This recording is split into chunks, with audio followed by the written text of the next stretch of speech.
Hardy Weinberg principle. तो relative frequencies है जो अलग अलग जीन्स की एक लार्ज और randomly mainly for a sexual पैरामीट्री पॉपुलेशन, ये जो है कांस्टेंट रहती है जनरेशन टू आफ्टर जनरेशन, चाहे एब्सेंस हो म्यूटेशन की, सिलेक्शन की और जीन फ्लो की। और इसको ये हम हार्डी विनबर्ग प्रिंसिपल बोलते हैं, हार्डी विनबर्ग इक्विलिब्रियम बोलते हैं। पॉपुलेशन जो है इक्विलिब्रियम पर अगर पॉपुलेशन की बात करूँ तो एक लोकस जो है उसके अंदर दो एलिस होती हैं और दो एलिस हमारे पास capital D and small D है और इसकी फ्रिक्वेंसीज जो है स्मॉल पी एंड क्यू है।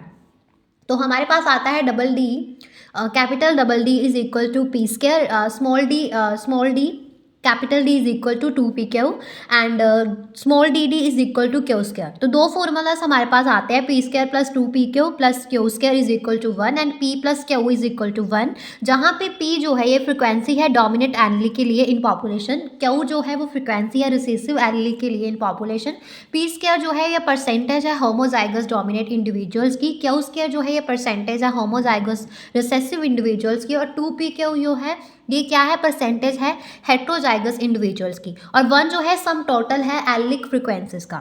तो 5 फैक्टर जो हैं हार्डी विनबर्ग इक्विलिब्रियम को अफेक्ट करते हैं, gene migration, gene drift, genetic drift और म्यूटेशन, जेनेटिक रिकॉम्बिनेशन और नेचुरल सिलेक्शन। जब माइग्रेशन होता है एक सेक्शन ऑफ पॉपुलेशन का दूसरे प्लेस में, तो पॉपुलेशन जो है उनकी जो जीन फ्रीक्वेंसी है वो चेंज होती है original as well as a new population, तो इसको हम जीन माइग्रेशन बोलते हैं। जब नए जीन्स नए एलिस जो है नई पॉपुलेशन में ऐड होते हैं और जो पुरानी पॉपुलेशन में से जीन्स जो है वो गायब हो जाते हैं, तो उसको बोलते हैं there would be a gene flow, there would be a gene flow.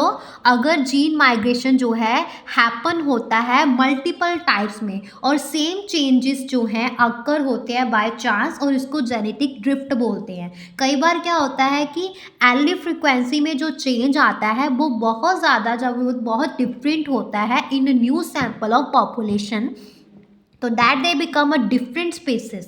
तो ओरिजिनल ड्रिफ्टेड पॉपुलेशन जो है वो क्या बन जाती हैं, फाउंडर्स बन जाती हैं, और इस इफेक्ट को हम फाउंडर इफेक्ट बोलते हैं।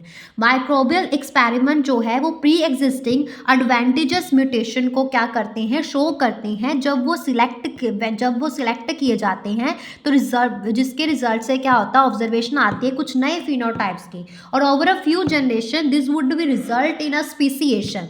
क्लियर है।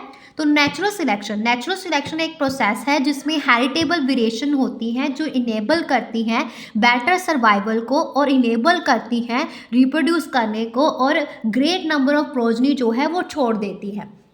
और क्रिटिकल एनालिसिस जो है, क्रिटिकल एनालिसिस हमें विश्वास दिलाता है कि वेरिएशन जो है वो म्यूटेशंस के थ्रू होती है, वेरिएशन जो है वो रिकॉम्बिनेशन जब होता है गैमेटोजेनेसिस प्रोसेस में उसके थ्रू होती है, वेरिएशन जो है वो जीन फ्लो के थ्रू होती है, जेनेटिक ड्रिफ्ट का रिजल्ट है वेरिएशन, और जेनेटिक ड्रिफ्ट और जेनेटिक फ्लो में जो चेंजेस आते हैं फ्रिक्वेंसी ऑफ जीन्स में alleles in a future generation. Clear है। तो नेचुरल सिलेक्शन जो है वो स्टेबिलाइजेशन को क्या कर सकती है, लीड कर सकती है, और मतलब स्टेबलाइजेशन का मतलब ये है कि इसमें बहुत सारे इंडिविजुअल जो है मीन कैरेक्टर वैल्यू को एक्वायर करते हैं, डायरेक्शनल चेंज कर सकती है नेचुरल सिलेक्शन, मतलब कि बहुत सारे मोर इंडिविजुअल जो है एक्वायर करते हैं value other than a mean character value, और डिसरप्शन कर सकते हैं, मतलब मोर इंडिविजुअल्स एक्वायर करते हैं पेरिफेरल कैरेक्टर वैल्यू को at the both ends of a distribution curve.